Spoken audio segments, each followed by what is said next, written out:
চিকিৎসা পেশায় ব্যস্ত সময় পার করছেন নায়লা নাইম।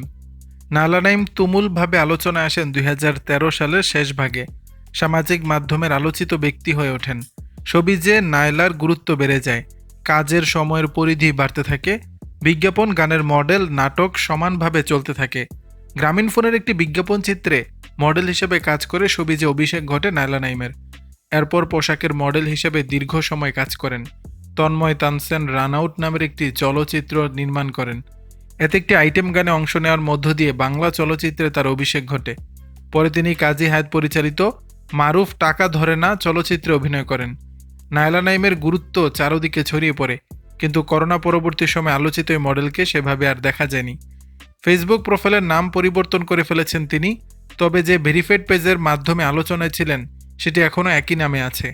কিন্তু তার টাইমলাইন ধরে এগুলো দেখা যাবে কোনো মডেলের ফেসবুক পেজ নয়, যেন শৌখিন কোনো ব্যক্তি এটি চালান।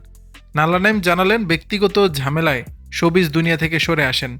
একেবারে পারিবারিক কিছু জটিলতার কারণে নেই অন্তরাল। হ্যাঁও হতে পারে, আবার নাও হতে পারে। অন্তরালে অন্তর্ধান কতদিন চলবে এই প্রশ্ন করলে নায়লা বলেন, কই আমি তো হারাইনি, আপনি কি আমাকে পাননি? আসলেই নায়লা নাইমকে খুঁজে পেয়েছি, তবে আগে যেভাবে পাওয়া যেত সেভাবে নয়। একাধিক দিন যোগাযোগের পর তাকে পাওয়া গেছে।